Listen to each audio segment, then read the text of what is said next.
What's up, everybody? This is Albert, pronouns he, him, his, and we're back with another video for my Raisin Souls reading list project. So this video we're going to be going into Soledad Brother, The Prison Letters of George Jackson by George Jackson. And for those who don't know who George Jackson is, this month is Black August. So if you know, you have to know about George Jackson to know about why Black August is the way Black August is. And Black August is a commemoration about political prisoners and pretty much just to fight against and trying to free political prisoners from, and pretty much goes into like abolition talk and everything. And George Jackson, he was murdered while he was in trying to escape prison, and this I think it was a uprising that this and it's called Soledad Brother because the Soledad Brothers is pretty much like a community of prisoners that are pretty much going into Marxist Leninist politics, and they I don't know if they orchestrated the prison escape. It's I think it's some covering from the government about details about how the uprising, about the riot that happened when he was there. But you know how prisons are and the structure and the violence that is going on, especially during during the 60s, late 60s and early 70s. So that's the type of context in the world that George Jackson was going through when he got to his eventual murder. And I think he was about to turn 30. He was still in his 20s when he died. So it was unfortunate. And we got so this book is it's a compilation of letters to his loved ones while he was in prison. So it's not like um a regular memoir or something like that, but there's like some retrospective perspectives going through the book. And we're not going to get into every letter. I think we're just going to get into like the types of things so that Jackson was talking about and some highlights, and I think that's it. And this is a big book. This is 320 pages, so it took me some time to like get into it. It is hard to like keep up with it, and it's a comprehensive read. It's just that it's a lot of details, and it requires it requires some background knowledge about like Marxism and black revolutionaries and revolutionaries and people from outside the United States, like Fidel Castro, Che Guevara, Mao, and all those types of people. So yeah, let's get into it. So the first letter is to Greg, who is one of George Jackson's editors, and it's like an introduction into George Jackson's life. He was raised in Harrisburg, Illinois. He had a Catholic school upbringing, so that made him pretty much aware of anti-blackness and respectability politics and religion. And George Jackson, he was socialized into the crime life in Chicago. And it's kind of easy. It's kind of easy, like the type of community that he lived in. It didn't have the best schools. It didn't have the best healthcare jobs and all of that stuff. So that resulted in a lot of people going towards crime, and that's just how things were. And you had to take into consideration Chicago youth is the same Chicago youth that Miriam Kaba was talking about, and we do this till we free us. Like, these are the type of children that didn't have the help that they needed in order to be safe and thrive. So being in Chicago also made him have a violent history with the police. I don't know how many times George Jackson has been arrested, and it's and then he was talking about being in the detention center and robles, and even though he was like socialized into the crime life, a lot of the things that he was accused of doing, it was false accusations. So he was like an easy target for the police to pursue and contribute to the prison system. And let me see if anything stuck out to me while he did that letter. Yeah, so right here he said, I've been asked to explain myself briefly before the world has done with me. It is difficult because I don't recognize uniqueness, not as it's implied to individualism, because it is too tightly tied into decadent capitalist culture. Rather, I've always strained to see the indivisible thing cutting across the artificial barricades which have been erected to an older section of our brains, back to the mind of the primitive commune that exists in all blacks. But then, how can I explain the runaway slave in terms that do not imply uniqueness? So he understands like the America is pretty much using the slave economy ever since its birth, and is still using this, and now is using this neo-slave economy with the prison system, considering the 13th Amendment, which abolished slavery unless it's by punishment by crime. And then he realized he's pretty much going in towards being in that box that the American system puts him in. And let me see. He was pretty much talking about his family. His mom was from was a country girl. She was from the South, I think. And then his dad came from the Great Depression. Was going through the Great Depression when George was born. And talks about his siblings. I forgot how many sisters he has, but I know he has a brother named Jonathan Jackson, which we'll get into more later on. And let me see. I think that might be it for that letter. And then the next letter was to this lady named Faye, who was his lawyer while he was in prison. And he was pretty much talking about how he learned about the way the California prison system works in California politics. And California was the same place that the Black Panther Party was headquarters was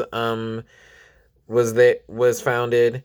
And Jackson says here, after one concedes that racism is stamped unalterably into the present nature of American sociopolitical and economic life in general, the definition of fascism is a police state wherein the political ascendancy is tied into and protects the interests of the upper class, characterized by militarism, racism, and imperialism, and concedes further that criminals and crime arise from material, economic, sociopolitical causes. We can then burn all of the criminology and penology libraries and direct our attention where it will do some good.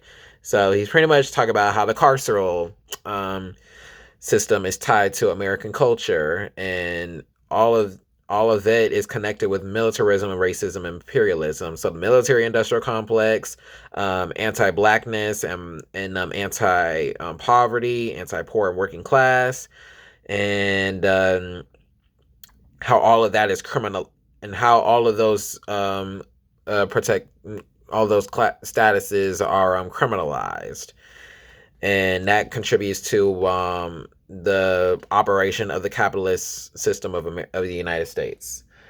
And then what is next? He's talking about the treatment of white prisoners versus the black prisoners in the prison that he was in. So we know that there are even white prison. When people are going about how the prison system is racist, like there are white prisoners. Like sometimes the white prisoners they don't go through as many consequences as black prisoners, and sometimes those white prisoners they don't they get very treated differently in prisons. Um, Jackson said that some of the prisoners go by Hitler's helpers, and sometimes the prison guards use the white prisoners to taunt the black prisoners and harass the black prisoners. So it's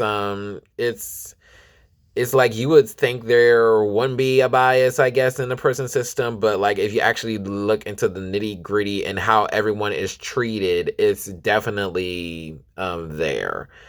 And then what's next? Is that all? I think that's it. Yeah, he was pretty much going into like how the prisoners were treated, black prisoners were treated. And he also said here, what is it that really ties that fat rat with a chain of department stores to a uniformed pig? He was talking about a white prisoner connected to how they're helping the prison guards do certain things. So it's a quid pro quo there that's going on. The fat rat wants the country and world police, made safe for his business to expand. But how does he sell the ideal to the man who must do the policing? Money is the bond, I think. They're in it for the money, these pigs and skinny rats. The fascist ideal doesn't really take hold until one gets into the upper levels of the power pyramid. Then any ideal that preserves becomes attractive. So these white prisoners are pretty much looking for approval of the system, even though even though they're exploited in the system, they're choosing to participate. It's pretty much like slave patrols and slave catchers and white masters that are trying to keep slaves in the place, and black slave patrols and stuff like that. So that's how prisons were going. And then he talked about how his experience in the prison, he faced a lot of struggle when it comes to like family visits. Sometimes his family weren't able to visit because of the prison protocols and stuff like that. Like they're trying their best to have him be disconnected from the outside world. They're trying to keep him in this prison and trying to break him down. So that's the experience that George Jackson was going through. And then he was talking about black cops here. That quote that I just gave, he was talking about a black cop, the fat rat and the skinny rats. And that was it for that section. And then he also talked to his lawyer about an unaware court hearing. Apparently, there was a trial without Jackson's knowledge about his situation, and Jackson was not aware of it. And it looks like not even Faye was aware of it. So it's pretty much what Ashada Shakur described in her autobiography as a kangaroo court. Like they're doing all the things it takes to break him down and keep him in prison, and pretty much tear him down. Like we're talking about late 1960s, 1970s. So it's post civil rights movement and pretty much going into the Black Power movement. And then that was it for that section. And he was pretty much talking about how tired and stressed he is of the situation, considering he was in prison. He was in prison until his death, but he was in prison for about 10 years. So since he was like 18, like his adulthood was in prison. Like life was literally taken away from him. And that gets us into familial letters. He was talking to his mom. He was talking to his father. He was talking to Robert, who I think was his I think it was his mom's boyfriend. And a lot of it deals with like updates on family visits and life in prison. A lot of it delves into Jackson's pessimism. Let me see if there's anything that stuck out to me.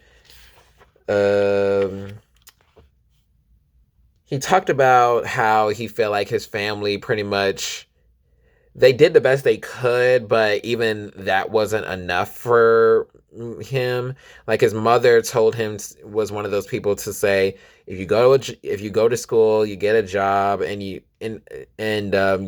go to church and all that stuff, life will be more fulfilling.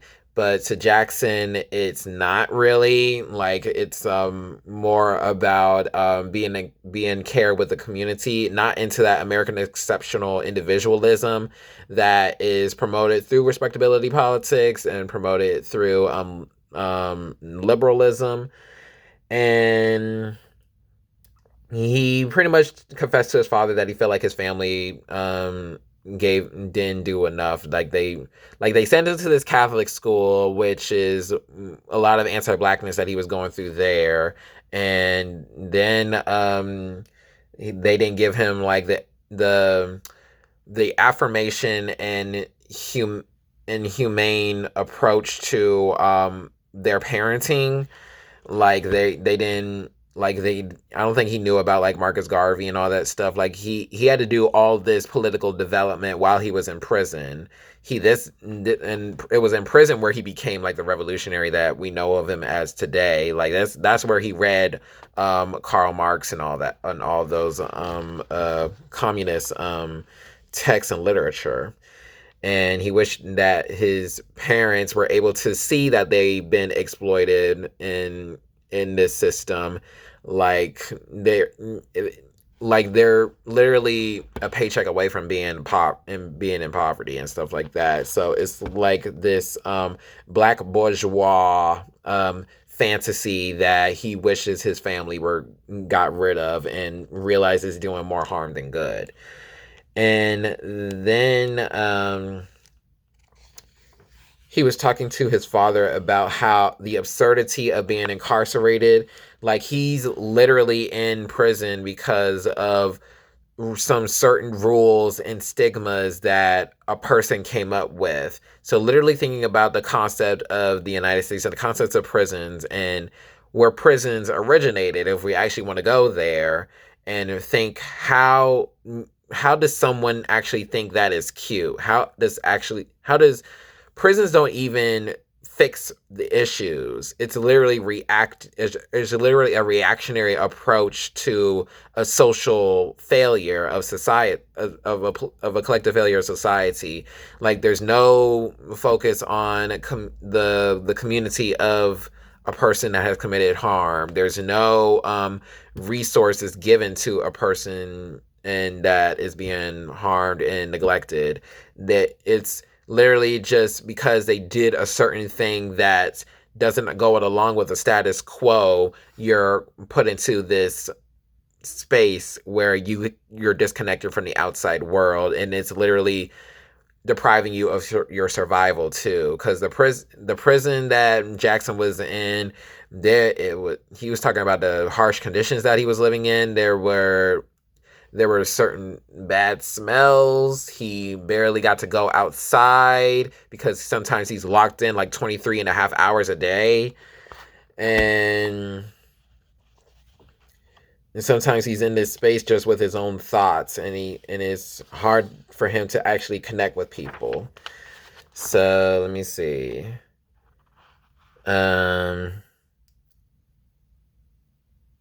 And he said even though he felt like his family gave up on him, he pleaded them to actually not go towards being assimilated into Western culture, but actually try to be liberators and actually wake everyone up about the ills of society and actually do something about it.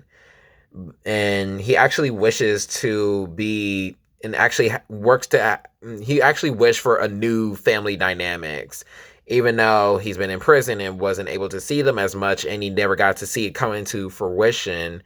He did have some aspirations and some wishes for his family that he wished they could accommodate. And then let me see.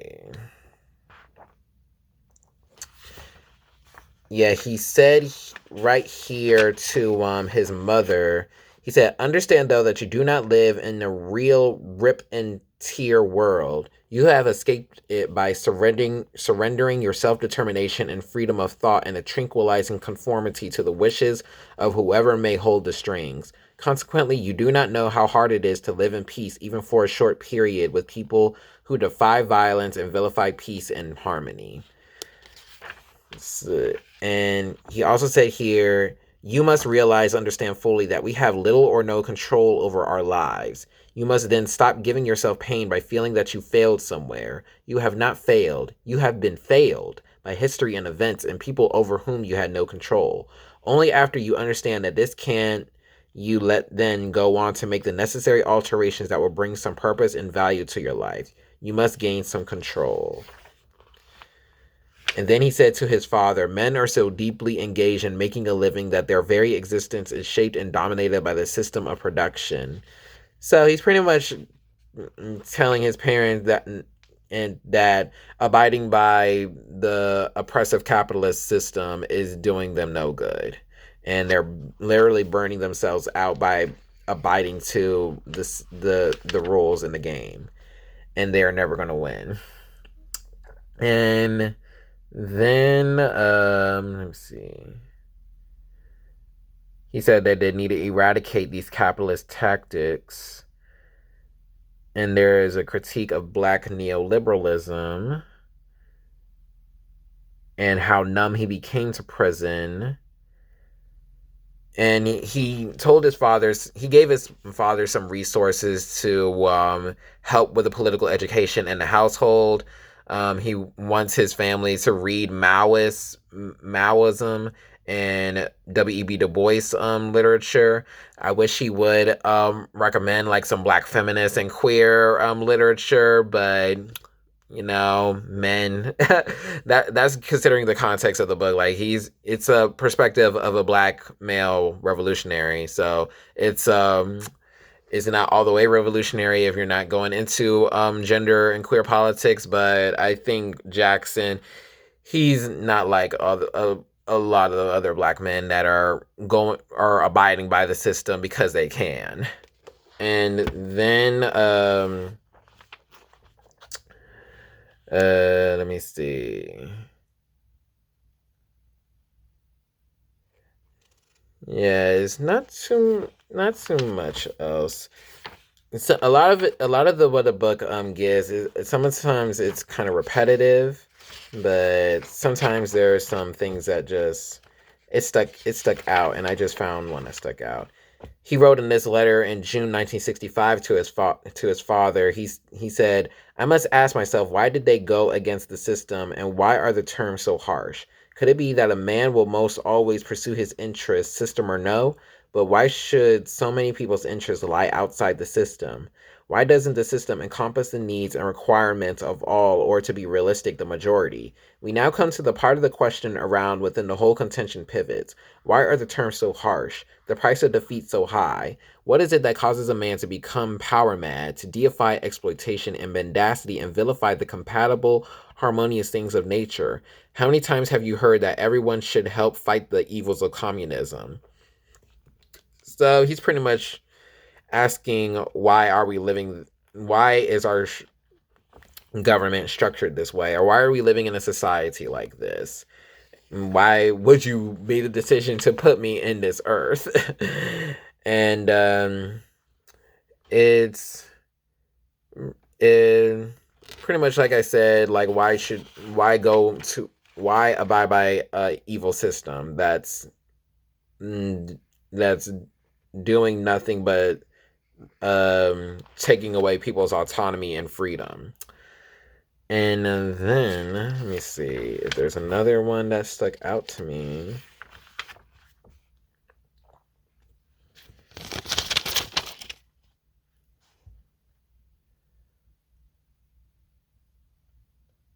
He said he was feeling rage from uncontrollable factors, finding pleasure and gratification. He was talking about the U.S. war with China, which is about Western versus anti-Western cultures and ideologies. yeah, he said in August 1965 to his father, "Life is at best a nebulous shadow, a vague contingency, the merest of possibilities to begin with. But men in general, myself most emphatically included, being at best complete and abject fools, have rendered even what small possibilities there were to love and learnt null and void. But I refuse to excite myself about my past or our future. I have simply taken up a task, and I am preparing myself for its execution. I absolutely refuse to give way to emotional involvement or any undisciplined or dogmatic beliefs. Life is too uncertain, and dogmas and beliefs are the product of this sick man who now transgresses against us in the world. If I can bend circumstances to my will, I will succeed. If not, I'm off the cycle." So it's pretty much, if you're not for the revolution, there's pretty much nothing to gain from the discussion, from the interaction. And then, where are we going from here? He was talking about how hard it was for him to request a typewriter and a lesson book. And he talked about how much, even though he was going through all this stuff in prison, how much he appreciated learning and educating himself, because he just knows that he's not where he should be. So he's trying his best to make the best out of the situation, and he did that through requesting like vocational training,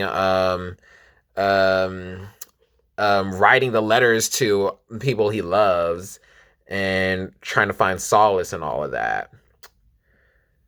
And let me see. Then he was talking to his mom's boyfriend, Robert. And Robert is an interesting person. Like, I'm trying to think, who did he write letters to more, his parents or Robert, his mother or Robert? I think Robert is a person that he wrote to the most, because Robert is someone that Jackson was able to identify with. They had the same upbringing.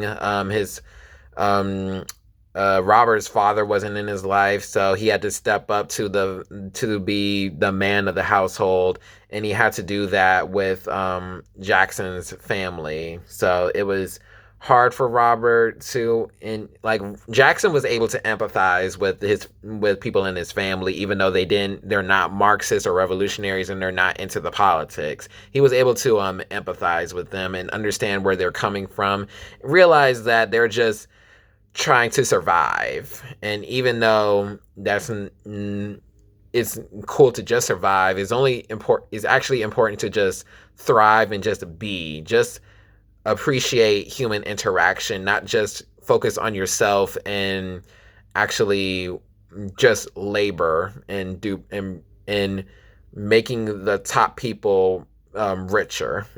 And there's more meaning to life than that. And he was talking about how hard it was to be in community with other prisoners, because some prisoners, they're also power hungry. They also want to be the boss in the prison. But there's other prisoners that they're able to identify and share experiences with Jackson, and makes them have some sort of community there. And then he was talking about it was one of his siblings have a new child, and I don't think he ever got to see his the sibling's child. I don't know if it was a niece, nephew, or nibbling, but he was talking about how he wasn't able to see like new members of his family, and he was stuck there. So it's kind of hard for him. Like, all he can do is just ask for pictures. When it comes to like visits, is so many restrictions when it comes to visits. Like, you probably can't even bring a child to the prison and to visit the person that need to be visited. And yeah, let me see if there's any quotes that stuck out to me. Nope. Yeah, we got some more time. So he wrote a letter expressing gratitude and appreciation for Robert. And to his mom, he said that he learned something very valuable. He said here, I have learned something by the experience. Never again to look for mercy. Never again to expect or hope for justice. Never to look for quarter without strings being attached. The last illusion has been shattered. I know the way from here. Ask no quarter of fate and give none. And to give the context, that's when he was going through a parole hearing, and they denied him another year of parole. So he's talking about how he's been doing all these things. He's been listening to the guards and going by prison protocols and all that stuff. And even when he gets to the hearing, there's always something else that comes up. There's always something to that, another reason why he should not get parole, at least. And I don't even know, he didn't even remember what crime he was being charged for that put him in prison. And the fact, considering the context, like he was 18 when he was in prison, so he doesn't even remember why he was in prison in the first place. Considering the era, like it must be something minor or something that could have been fixed if Jim Crow wasn't involved or something. So he was literally in there until he got to his late 20s, and he died. So it's like, even though there's some elusive performative hope, just know that there may be some strings attached to that hope that you'll never see, and it can hurt. And then he was talking to his mother about how he has a deep, profound, and new respect for black women. He was pretty much talking about the black women that stayed for their sons, even though there's some Moynihan report. If we get into Black Macho and the White Superwoman by Michelle Wallace, about the Moynihan report about how black men are criminals now because they're not raised by black fathers. So that misogynoiristic analysis, but he realized that that's just something that the media keeps propagating, and realized that black women are there to care and nurture for everyone, not just the black sons, but literally everyone in the black community. And then let me see. He was talking to his mother about how he was upset that his parents put him in the Catholic school, because in the Catholic school, where sometimes the curriculum, there's some colonial ideologies in there, and it doesn't teach him to love himself. That's what he pretty much is saying, and he blames his parents for that, which is understandable, even though, considering the circumstances, they probably felt that was the best for him, even though it wasn't. And then he was checking in on his mother's health. He wished his mom a happy Mother's Day. Then he was talking to his mom about the children in China, and how it was something about ice cream. It was kind of funny. So even though he was in prison and he had moments of sadness, he was able to find jokes and stuff like that, which is cute. And I'm trying to find the joke. It was something about ice cream. But then he was talking to Robert about how he was having trouble eating. His eating habits had gotten worse. But he felt like, I don't know how true this is about Western culture, about eating 3 meals a day. Sometimes he feel like he can go eat a meal one day, and then some days pass and he's not even hungry. But I feel like it's probably like an eating disorder that he was going through, and it just wasn't diagnosed. But I think, considering the structure that prison can cause people to go have disabilities, so it makes him not. It calls for a malnutritious diet, it leads to a malnutritious eating habit that prisoners go through too. And then he was updating about school and he he was going through this vocational program in the prison, and he said he wanted to go through this drafting course, I guess for letter drafting or something. So he wanted to get better into his writing, so he wanted to complete a class for it. And there are some job preparations programs in the schools, and that's something else that he talked about, and that be careful when a quarter with no strings attached. Sometimes you get prepared for all the jobs, you get a resume going, and sometimes those jobs don't accept you, and that goes into the cycle of incarceration. Because if you're not getting accepted to a job, what's even the point of paying for like these court fees, paying for these prison fees and stuff like that? So it's like, what's even the point of continuing this? And he was going up for another parole hearing, and he was anxious about his sister. Hopefully that his sister is going okay, because Penny, I think his sister Penny was like the one who was trying to control everything in the household because George wasn't there. And he's pretty much telling Robert that she should calm down and let you do some things in the house. And then the typewriter broke. So it's like a lot of things be happening in these letters. So they're all very, you have to go read the book and like actually go through what each day is like. Like it's literally every day was pretty much different. He had letters from 1964 to 1970, and each month was different.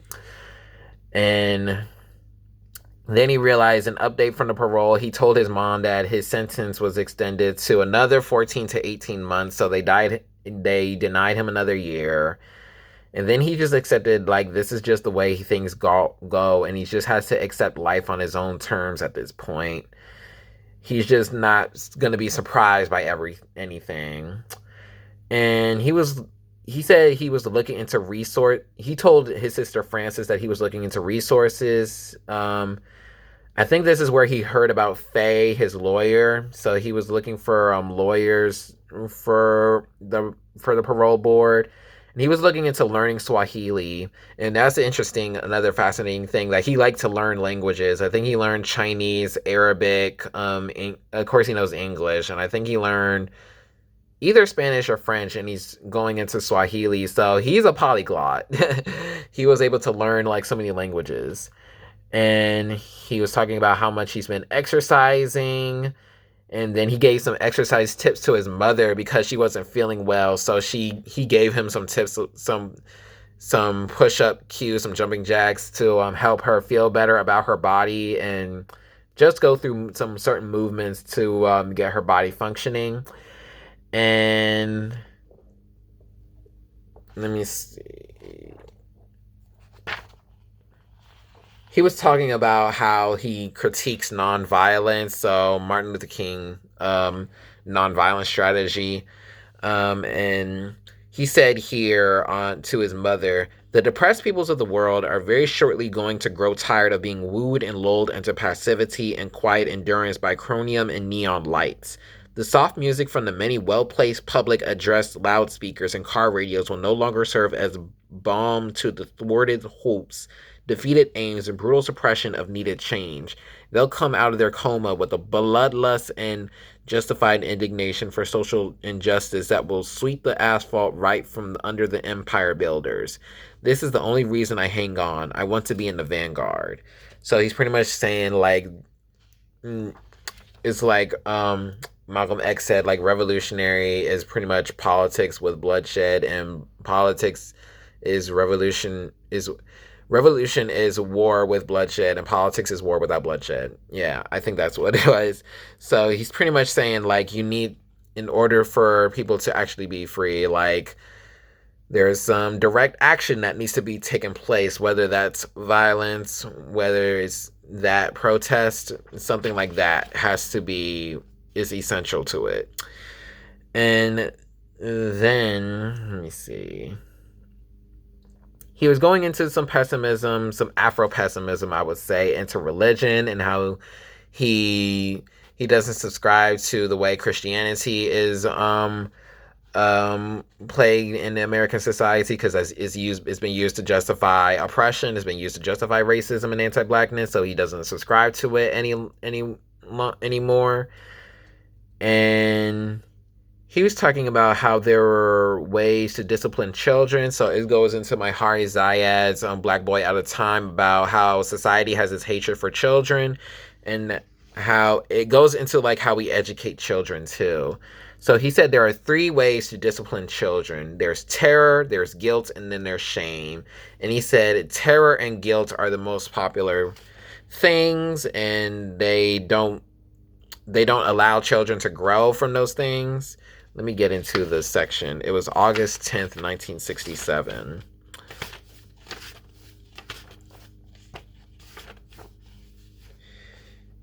Yeah, he said, is terror is the worst and involves keeping the child in constant fear of beating or harsh reprimand. Guilt finds expression in convincing the child that he will suffer God's wrath or be looked upon as a fool, knucklehead, buffoon, or evil and malign person by the rest of mankind. And for shame, he says here, if a child does not react in the proper way and carry out his duties toward parents and peers, he should be taught to feel shame or lose face, as the Eastern people call it. The child feels that he has let himself down when he fails to do the proper thing.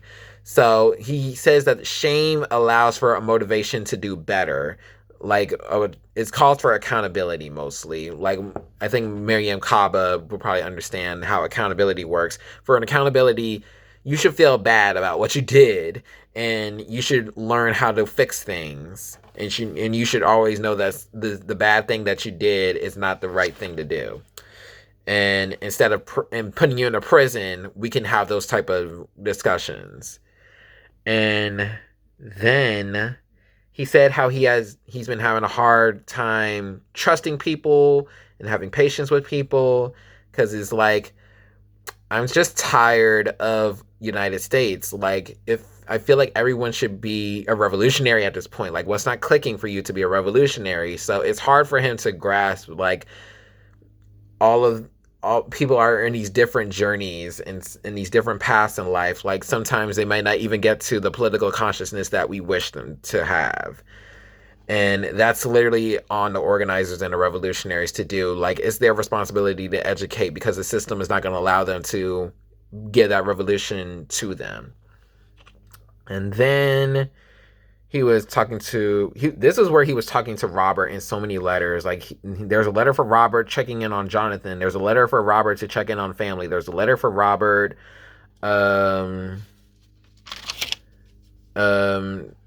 about how he was struggling with math and Latin. And there was a letter for Robert saying he was going to learn Arabic and Chinese. There's a letter for Robert about the possibility of transfer and parole chances. A letter for Robert about how masculinity doesn't allow for emotional intelligence, and how he has a hard time letting emotions out. And he even told Robert about his skin condition due to prison malnutrition, and he doesn't want anyone else in the family to know that he was pretty much suffering in there. And it's interesting. There's even a letter for Robert, how he's disappointed in Robert to not be an intellectual, a revolutionary at this point. But then there's a letter for Robert saying that how he has regrets about having expectations for people, and how that's even hard, even with the women in his family and his sisters. And let me see.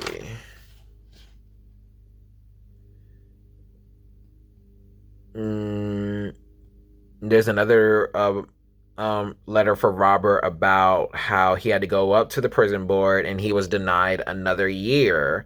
So I know Jackson was tired at this point.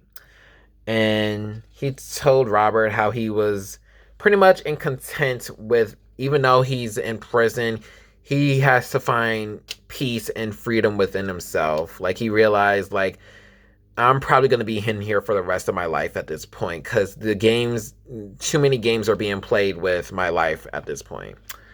And then he told Robert about how he's pretty much waiting out sentences from another incident that happened while he was in prison. So even though he was in prison for something else happened and it caused him to be in prison longer than the initial sentence. And I think it was about fighting with a prison guard or something. And he was talking to Robert how we should hold people in office accountable because we pay their taxes and get returns, and they're pretty much part of the ruling class, and they're imperialists and contribute to the devastations of society, to pollution, to war crimes, to the exploitation of the poor, and whether we like it or not, we pay their taxes. So we have to confront them about these things. So that should lead us into revolution. So it's like, how do we understand how we pay taxes to these people and we're not holding them accountable? And actually, there needs to be war about it. And then he talked to Robert about how mass movements are won is because they hold their leaders accountable. So he was talking about how there are examples from communist movements in China, and then he was checking in about Jonathan again. He was saying how I think Robert told him that Jonathan was having a tough time in school and he was having trouble with math, and Jackson was saying, well, we need revolutionaries that are engineers and stuff like that. So it would be nice if we can get like a tutor, if we get some investment, and we need to realize like Jonathan is not going to get the help he needs from the teachers that are teaching him. He needs help from family, a support system, and a community to actually help him learn. And then he was talking about, and then Jackson talked about how he learned so much stuff about Africa. He wanted to go to Tanzania. He said like there's some revolution happening in Tanzania. Let me see. It was in March 6, 1968.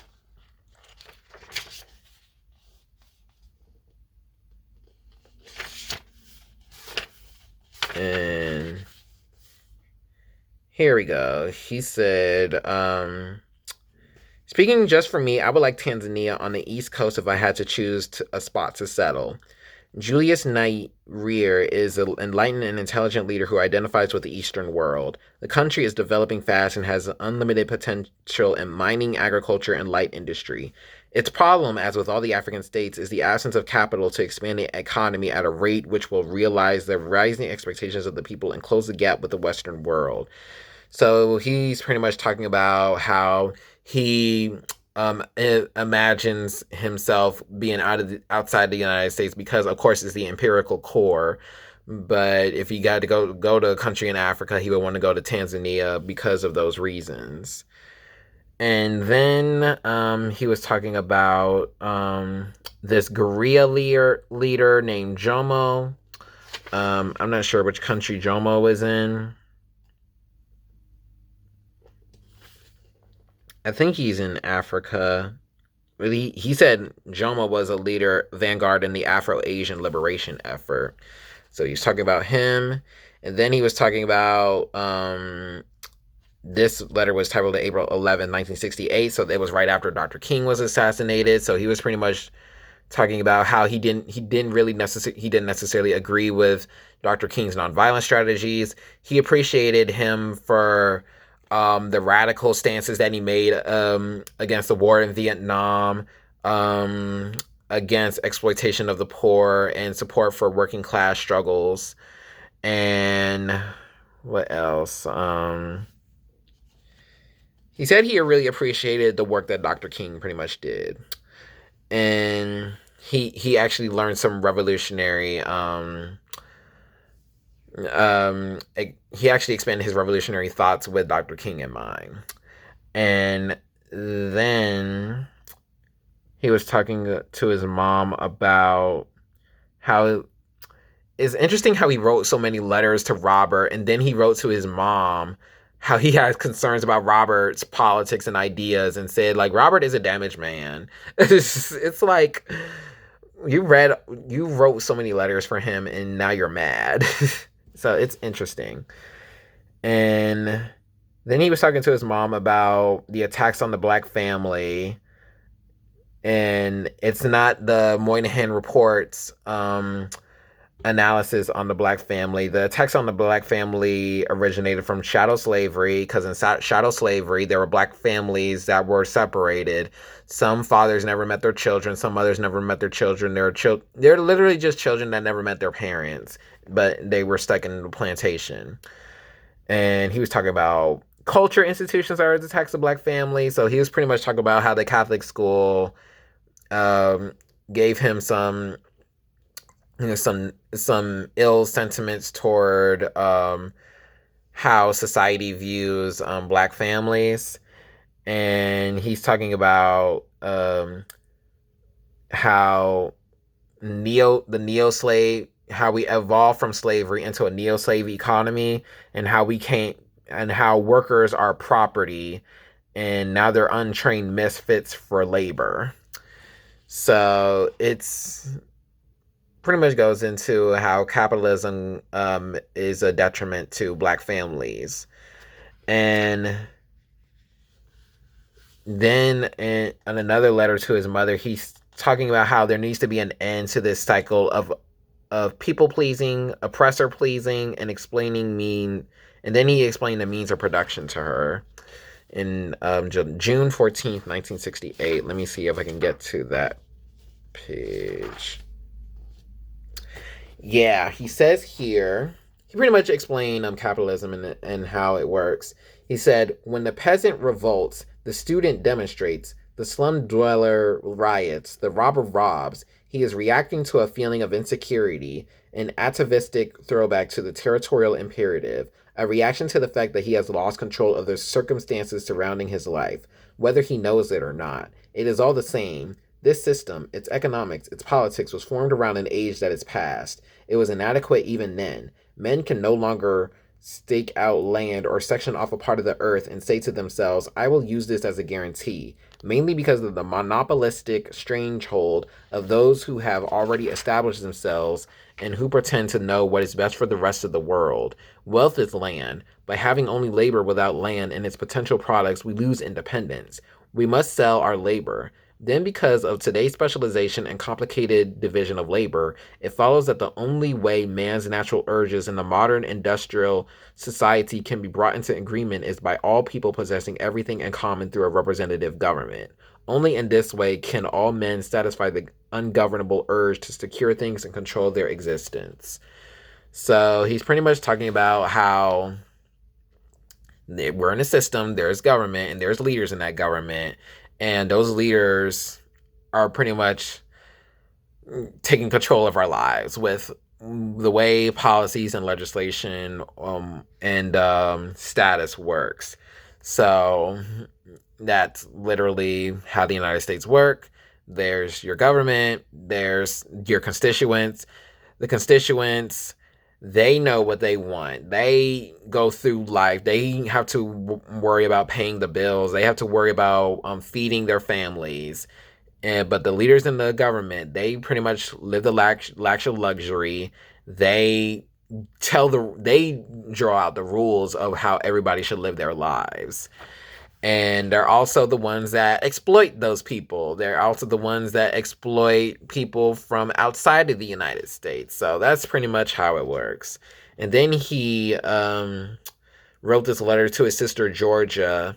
He says here, status symbols, supervisory positions, and petty power motivate their every act. Personal, individual, financial success at any price is their social ethic, the only real standard upon which their conduct is built. So he's pretty much, it's goes into when you go into politics, which Washington, D.C., the epitome of American politics. People try to change DC, but they don't realize that DC changes them. There's always something that alters and modifies their thinking, and they go into office doing things that they don't necessarily do that they promise their constituents when they try to get elected into office. And that's American politics for you. And then, let's see. He was critiquing American exceptional individualism and how Jonathan needs some help. And let me see.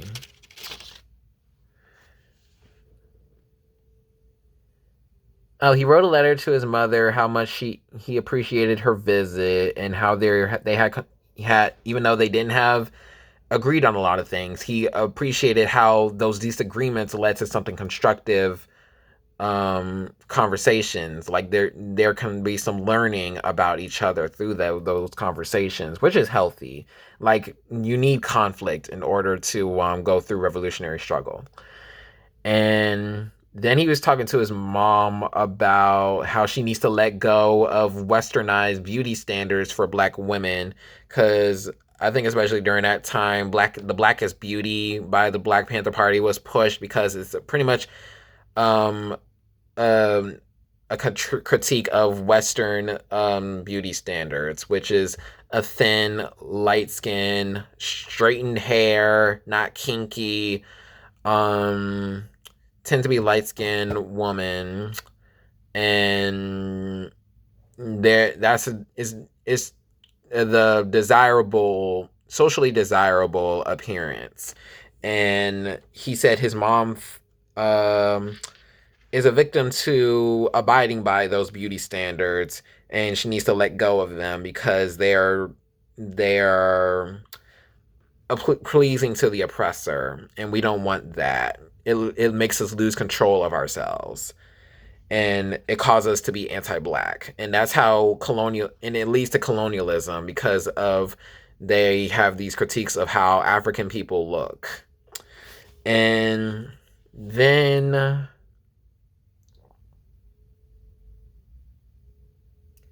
he was talking about to his mom how he had another board meeting and there was denial of his parole. And then he wrote a letter to his brother Jonathan. I guess Jonathan became of age where he can receive letters, because Jonathan Jackson, he died when he was 17 because he was because there was when the George Jackson and other people were in prison. They were called the Soledad Brothers, the community that he was in. They were tried for a crime for killing a white prison guard. So a trial was going on, but one day at the courthouse, Jonathan Jackson attacked the courthouse because they were being very unfair to George Jackson and the other people that were involved in the trial, and Jonathan Jackson was killed by police. So this is not too long before Jonathan Jackson's murder. So he wrote a letter to Jonathan to help with his art project, and he congratulated Jonathan on getting his driver's license. He gave some good advice to Jonathan, like what to do to get a job, and and Jonathan was so young. I think he was 17 when he died, and George was trying to educate him while he's young in this curiosity stage of his life. So he educated him about how the education system is the way it is, and Marxism and Maoism and Che Guevara. And he says here Our enemies have so confused us that we seem to have been rendered incapable of the smallest irresponsibility. I see the same irresponsibility in every exchange with my kinsmen here. Irresponsibility or mediocrity at best. Disloyalty, self hatred, cowardice, competition between themselves, resentment of any who may have excelled in anything, heads bowed, knees bent to some man or some stupid idea of a god. I've stopped saying anything at all. So he's pretty much explaining like how the way that oppression goes, it goes into literally the people that you love. Like they exhibited some behaviors that may not be healthy, and it is leading to your suffering and their suffering too. Let me see. What else did he tell Jonathan?